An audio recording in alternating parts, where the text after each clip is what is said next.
ये है 23 की सेकंड शिफ्ट का हिंदी का पेपर हम सॉल्व कर रहे हैं। बड़ा गौर से टॉपिक नोट करियो। अपने पढ़ाए हुए कम से कम 25 प्रश्न हैं हु बहू, और जो नोट कर चाहिए कौन से टॉपिक से पूछे जा रहे हैं। ज़बरदस्त फंसा है पेपर अपना। अब तो निर्वासित में कौन सा प्रत्यय है। हमने तरीका तुम्हें कहा बताओ तो कि प्रत्यय हो चाहे उपसर्ग हो, हमेशा प्रत्यय जो होता है शब्द के पीछे लगता है, उपसर्ग शब्द के आगे लगता है। तो जा में देखो पीछे इत है, इत निर्वासित जो लिखो इत। जा में का लगो है, इक लिखो है। जा में लास्ट में का तो आओ नहीं है, ना लास्ट में सा आओ है, ना लास्ट में उत आओ है। तो दूर से दिख रहा है कि जा में इत प्रत्यय है। ठीक, आगे देखो, मुझे बारिश में भीगना पसंद नहीं है। तो मुझे हो, मैं हो, हम हो, ये प्रथम पुरुष या उत्तम पुरुष कहलाते हैं। जो सर्वनाम पहली शिफ्ट में पूछोगे और फिर पूछ दो है। तो जहाँ में उत्तम और प्रथम दोनों हुए है। जो वालों ऑप्शन सी टिक करे हो। कुछ लोगों ने उत्तम पुरुष वाले पे टिक कर दो, कुछ लोगों ने प्रथम पुरुष को टिक कर दो। उत्तम को ही प्रथम बोलते हैं, इसलिए उत्तम और प्रथम दोनों पे टिक करना है। सर्वनाम पूछे जा रहे हैं, प्रत्यय पूछे जा रहे हैं, नोट करते जाना। विशेषण, विशेषण हर शिफ्ट में पूछा गया है कि निम्नलिखित में से कौन सा शब्द विशेषण है। तो विशेषण वो होता है जो किसी वस्तु की विशेषता बताए। अब जो लिखो है सुंदर व्यक्ति, सुंदर के पीछे व्यक्ति शब्द लिखो तो वाक्य मैच कर गया, इसका मतलब यही सुंदर शब्द विशेषण है। और क्या, सुंदर शब्द विशेषण है। जाना तो क्रिया है ना भाई, देवता तो संज्ञा है। ठीक, तो सुंदर हो गया। घर का रहस्य जानने वाला बड़ा घातक होता है। मुहावरे और लोकोक्ति लगातार पूछी जा रही है। तो घर का रहस्य जानने वाला बड़ा घातक होता है, यानी घर का वेदी लंका ढाए। घर का वेदी लंका ढाए बहुत पुराना मुहावरा है। अंगारे बरसना, अंगारे बरसना मुहावरे का अर्थ होता है कड़ी धूप होना। तो एक लोकोक्ति पूछी जा रही है, एक मुहावरों पूछो जा रहा है, नोट करत जाओ।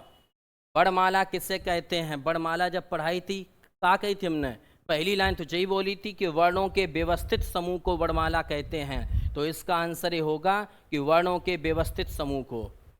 दवाई शब्द का सही बहुवचन क्या होगा। जो तो हमने सीधो सीधो लिखा हो तो यार कम से कम 25 प्रश्न है या सेट में अपने। दवाई शब्द का बहुवचन होगा दवाइयाँ। क्या है, दवाइयाँ, छोटी ही बने। निम्नलिखित में से किस क्षेत्र में विशेष योगदान के लिए ज्ञानपीठ पुरस्कार प्रदान किया जाता है।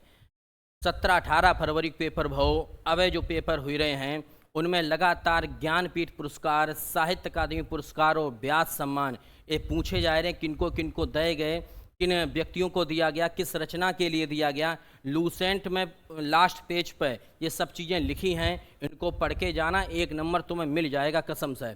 तो इसमें लिखा है कि ज्ञानपीठ पुरस्कार, तो ज्ञानपीठ पुरस्कार दिया जाता है भैया साहित्य के क्षेत्र में, सबको मालूम है। जो तो हमने सीधो सीधो एग्जाम्पल लिखा हो तो सीधो सीधो पीडीएफ डाली थी जब ग्रुप में कि बिनु पग चले सुने बिनु काना, ठीक है, और कर बिनु कर्म करे विधि नाना, और आनन रहित सकल रस भोगी, और बिन वाणी बक्ता बड़ जोगी, यानी जहाँ बिना कारण के कार्य होना पाया जाए वहाँ पर विभावना अलंकार होता है। जय लाइन लिखी थी, जय परिभाषा लिखी थी, और जो उदाहरण तो हमारो वह लाचार है क्योंकि वह अंधा है, इस वाक्य में अव्यय है। तो ध्यान रखियो, आपसे ये और पूछ रहे हैं अलंकार, हर शिफ्ट में पूछो जा रहा है। वह लाचार है क्योंकि वह अंधा, इस वाक्य में अव्यय है कारणवाचक, क्योंकि कारण बताया गया वह लाचार क्यों है। अगला देखो, फिर आएगी बड़माला। तावर की ध्वनियों का उच्चारण होता है ता, ता, धा, ना। जीभ कहाँ टच कर रही है, दांत में। मन परीक्षा में बोले कि देख लेते तो दंती पे टिक कर लेते। ठीक, आधि और व्याधि शब्द में आधि शब्द का क्या अर्थ है। समश्रुत भिन्नार्थक शब्द के 2 प्रश्न आ रहे हैं हर शिफ्ट में लगातार जब से यूपी पुलिस की परीक्षा हो रही है। तो आधि और व्याधि शब्द का क्या अर्थ होगा। तो आधि माने होता है मानसिक कष्ट। इन 2 में से का एक शब्द को भी अर्थ मालूम है तो तुम्हारो काम हुई, मानसिक कष्ट होता है। जो वालो प्रश्न जो 138 नंबर लिखो, कांति और क्लांति, जो हम गलत पढ़ाए गए थे तो एक लड़का ने कमेंट करके सही कराओ तो, और वही आएगा। देखो कभी कभी ऐसा होता है जो हम लोग छोड़ देते हैं, कोई फंसियात है। तो कांति माने चमक होती है और क्लांति माने होती है थकावट। तो इसका अर्थ हो जाएगा चमक और थकावट। अब तुम दिमाग लगाते, क्लांति माने थकावट है थकावट जई में लिखी है, लो ऑप्शन सही हुई। या तो दो में से एक लो मिल जाए तो मैच कर जाए ऑप्शन। अंधेर नगरी का मतलब होता है अन्याय की जगह। अंधेर नगरी का मतलब होता है अन्याय की जगह। तो भैया ऐसे शब्द युग में जरूर पूछे जाएं कि अधि और आधि का क्या अर्थ है, अभय उभय का क्या अर्थ है। ये रटके जाना, रटके देखो आएगो। अभय उभय शब्द युग्म का सही अर्थ है। हमने तुमसे या कही थी दो में से काऊ को एक को मालूम है तो टिक कर दियो। देखो व्याख्या करो, आ माने नहीं, सेम व्याख्या हमने बहुत दिन ऐसे करी थी। और भय माने जिससे भय लगता हो तो निर्भय, और उभय माने दोनों, तो अभय उभय का अर्थ होगा निर्भय और दोनों। अगला, शुद्ध वाक्य हर शिफ्ट में पूछे जा रहे हैं। निम्नलिखित में से वाक्य के शुद्ध रूप का चयन करो। मैं गाने की कसरत करता हूँ, गाने की कसरत नहीं होती है। मैं गाने का शौक कर रहा हूँ, ना शौक होता है। मैं गाने का व्यायाम कर रहा हूँ, मैं गाने का अभ्यास कर रहा हूँ। क्योंकि गाने का अभ्यास किया जाता है तो ये वाला ऑप्शन सही होगा।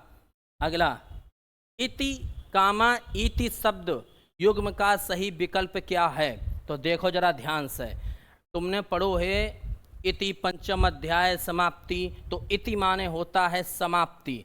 पहले शब्द का हमें अर्थ मालूम था, और समाप्ति का उम लिखो, देखो इन भोगना लिखो, ऋण लिखो, तैयार लिखो, तो जो वालो ऑप्शन सही हुई गो। तो ठीक, विराम चिन्ह हर शिफ्ट में पूछे जा रहे हैं। अर्ध विराम, अर्ध विराम में हमने तुम्हें जा बताया कि एक बिंदी हुए और नीचे कामा हुए। विराम चिन्ह, विराम चिन्हों के नाम और विराम चिन्ह किस वाक्य में कैसा प्रयोग होता है पढ़ लेना। ये होगा ऊपर बिंदी नीचे कामा। चीफ की दावत के रचनाकार भीष्म सायनी, बहुत प्रसिद्ध पुस्तक है। 131 वाला कंफ्यूजन में है देखो, हालांकि इसको हम पढ़ रहे हैं, अब हम दिमाग लगाए रहे हैं। अभिज्ञ शब्द का सम भिन्नार्थक क्या होगा? सम भिन्नार्थक का मतलब है सम यानी समान, और भिन्नार्थक माने अलग अर्थ ढूंढना है। ठीक, ध्यान सुनना, सम भिन्नार्थक ढूंढना है, सम भिन्नार्थक, समानार्थक नहीं। तो अभिज्ञ माने होता है जानकार, और अभिज्ञ माने विशेषज्ञ भी होता है। इसका उल्टा में ढूंढना है तो मेरे हिसाब से मूर्ख होगा। 131 वाले में सम भिन्नार्थक में मूर्ख होगा। सम माने समान और भिन्नार्थक माने अलग अर्थ हो। अभिज्ञ माने होता तो है भैया विशेषज्ञ और जानकार, लेकिन अभिज्ञ का भिन्नार्थक पूछा है तो मूर्ख होगा। अभी फिलहाल इस प्रश्न पे हम 90% श्योर है, 10% हमें डाउट है, हम देख लिए। अब फिलहाल हमें तो सही लग रहा है। माघ फागुन में पड़ने वाली ऋतु क्या कहलाती है? शिशिर कहलाती है। क्या कहलाती है? शिशिर कहलाती है। ध्यान रखना भैया, थोड़ा इधर कर लें कैमरा, रुकियो। अब सही है, ये न अकेले आज पढ़ाने वाले सब कुछ। पुल्लिंग शब्द हमने कही तुमसे पूछो जे, पुल्लिंग और स्त्रीलिंग की पहचान हमने जा बताई थी कि बाक प्रयोग करन लगी हो। बाक प्रयोग करके देखो, मेहनत की, रंगत उड़ी, चाहत की, आहार खाया, लो हो गया पुल्लिंग। कितना सरल था। देखो कर्तवाच कर्मवाच हमने बताए थे, इनने कर्तवाच पूछो है। हमने या कि जहाँ पे द्वारा आई जाए वो कर्मवाच हुए, जहाँ में द्वारा है कर्मवाच। ठीक, मजदूर से दर्द के कारण उठा नहीं गया, भाववाच है।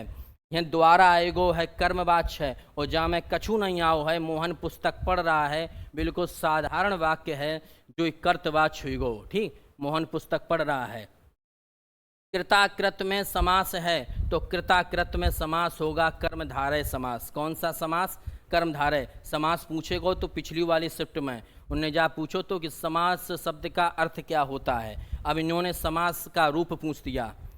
कानन का पर्यायवाची शब्दांश, एक क्वेश्चन गलत आया है। कैसे गलत आया है? क्योंकि कानन माने वन भी होता है और कानन माने अरण्य भी होता है, अरण्य माने जंगल। ठीक, अब इसमें है डाउट।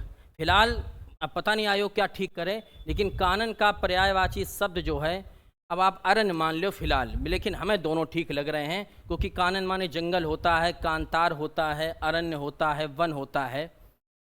गूगल पे दोनों दे रहे हैं, लेकिन ये आंसर अभी क्वेश्चन डाउट है आपका, गलत है।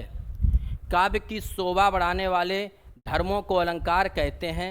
इस युक्ति में प्रयुक्त धर्म शब्द का अर्थ क्या है? यानी काव्य की शोभा बढ़ाने वाले गुणों को अलंकार कहते हैं। तो यहाँ धर्म शब्द का मतलब है गुण ही।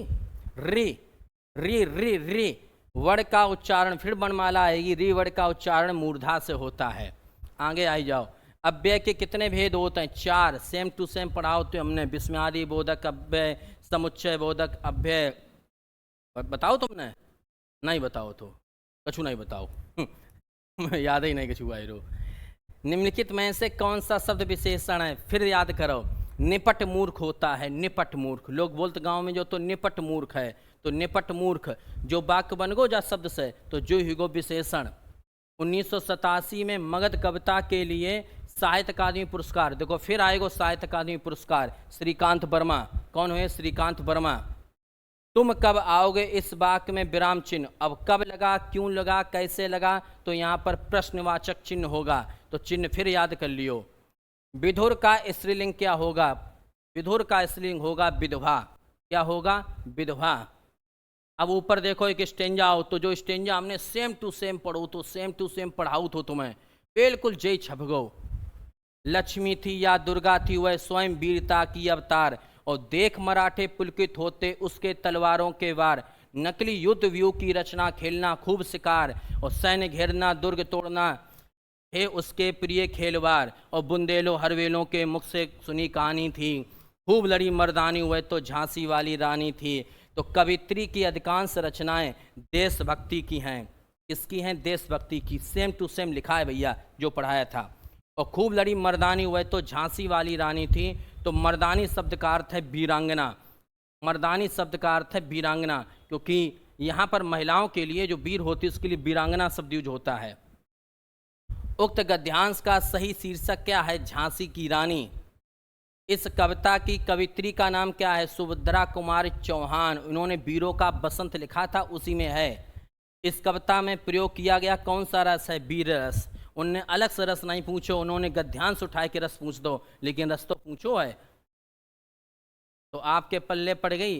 अब आप ध्यान से समझ लो। समश्रुत भिन्नार्थक शब्द है, अलंकार है, उसके बाद स्त्रीलिंग पुल्लिंग है, एक वचन बहुवचन है, साथ में आप क्या साहित्य अकादमी पुरस्कार, ज्ञानपीठ पुरस्कार किन रचनाओं को दिया गया, सब पढ़ लियो। वीडियो पढ़े हैं लगातार देख लियो। ठीक।